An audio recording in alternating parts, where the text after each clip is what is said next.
bahwa saat ini, khususnya di tahun ini perlambatan ekonomi global masih menjadi highlight. Ketidakpastian global mulai dari perlambatan ekonomi China hingga geopolitik tentunya ini mempengaruhi harga komoditas. Bagaimana Anda melihat hal ini khususnya dari perspektif PGUN Pak dalam melihat kondisi ekonomi dan sejauh mana hal ini bisa berdampak pada prospek harga dan juga permintaan CPO? Oke, terima kasih. Kondisi perekonomian global saat ini memang menghadapi tekanan ya, terutama dari pelemahan ekonomi Tiongkok yang merupakan salah satu komponen ekonomi konsumen utama CPO. Namun, di sisi lain, permintaan produk-produk berbasis nabati dan energi terbarukan tetap tumbuh. Kami melihat dalam jangka menengah, tren keberlanjutan, sustainability, dan diversifikasi sumber energi akan tetap menjadi pendorong positif bagi industri sawit, meskipun volatilitas harga tetap menjadi tantangan. Demikian, Mbak.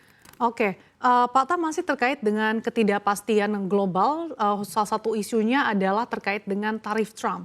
Apakah hal ini juga menjadi concern di industri kelapa sawit tanah air, Pak Tam? Sorry, terputus, Mbak. Maaf.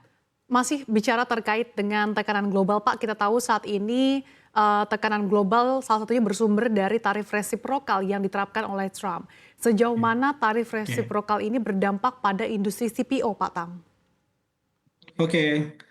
Tarif yang akan diterapkan oleh Presiden Trump terhadap produk dari negeri berkembang termasuk kemudian CPO dari Indonesia cukup menjadi perhatian bagi kita. Tekanan ini dapat mempengaruhi daya saing ekspor Indonesia di pasar global, terutama di negeri Amerika. Perlu diketahui, jumlah ekspor CPO dari Indonesia ke seluruh dunia itu mencapai 52 juta ton per tahun. Dari total itu, ke Amerika itu sekitar 6-7%-an atau sekitar 2,2 juta metrik ton. Sorry, 2,2 juta ton per tahun. Gapki, saya mendapatkan informasi dari Gapki memperkirakan volume ekspor ke Amerika bisa turun 15-20% jika diterapkan tarif Trump 32%. Kemungkinan jadi akan turun 15-20%, dan ini akan dampaknya terhadap petani, akan mengalami dampak penurunan harga TBS, sehingga kemungkinan petani akan mendapatkan penurunan pendapatan sekitar 3%. Solusinya, kemungkinan besar yang bagus adalah kita diversifikasi pasar ke India, ke China, dan Pakistan sebagai alternatif utama. Demikian, Mbak. Oke, jadi alternatif yang bisa dilakukan oleh para pelaku industri adalah melakukan diversifikasi ke sejumlah negara.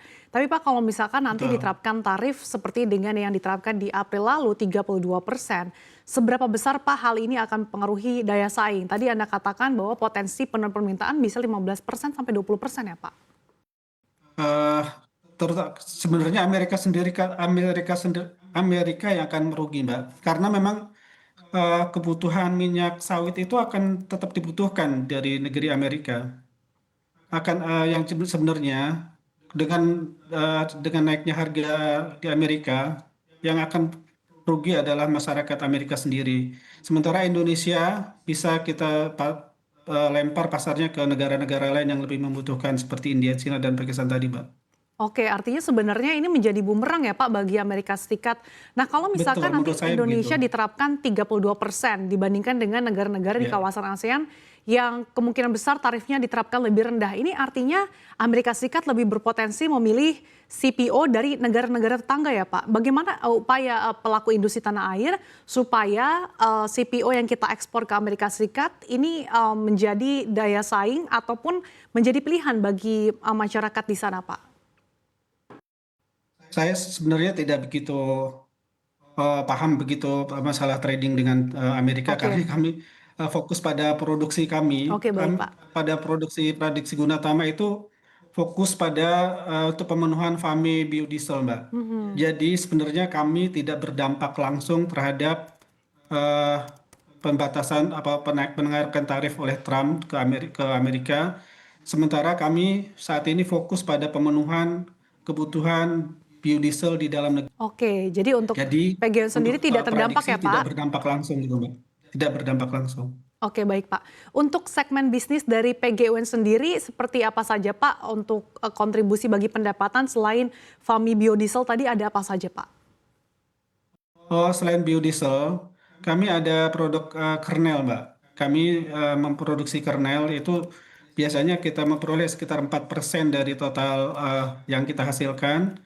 Kita jual ke perusahaan afiliasi juga yang akhirnya akan menjadi akan menjadi CPKO. Oke, kalau untuk Fami Biodiesel dan juga Kenal sendiri, ini pangsa pasar domestiknya seperti apa sih dan prospeknya di tanah air Pak Tam?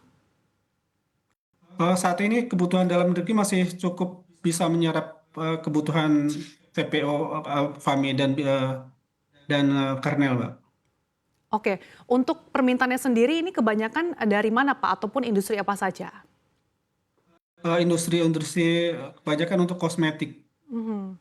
untuk yang kernel untuk kosmetik, sementara tadi yang untuk biodiesel kami jual ke Pertamina.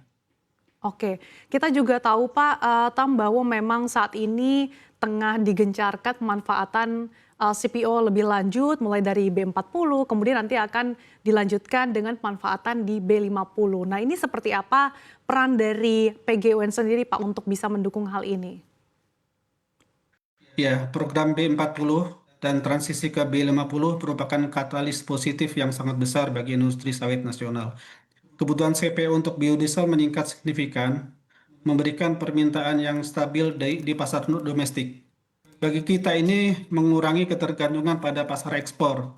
Dengan meningkatnya jumlah CPO yang diserap untuk biodiesel, tentu akan mengurangi jumlah yang akan terekspor gitu, Mbak. Dengan demikian, harga pasar untuk produk CPO akan tetap terjaga. Oke baik. Nah untuk pemanfaatan B40 kemudian lanjutkan dengan B50, ini apakah ada rencana peningkatan produksi Pak ke depannya? Oh iya, perusahaan Pelita Paradisi Guna saat ini sedang gencar-gencarnya untuk melakukan replanting atas tanaman yang sudah umur 25 tahun ke atas, Mbak. Kami saat ini sudah melakukan penumbangan atau penebangan atas seribuan hektar tanaman sawit yang sudah umur tua dan akan dilanjutkan sekitar 2.000. Jadi total kami akan melakukan sekitar 2.000 replanting di tahun ini, Mbak. Dengan demikian, diharapkan dalam 3 tahun, 4 tahun lagi kita akan mendapatkan bibit-bibit baru yang sudah menghasilkan dengan produksi yang lebih bagus dengan bibit yang unggul gitu, Mbak. Oke.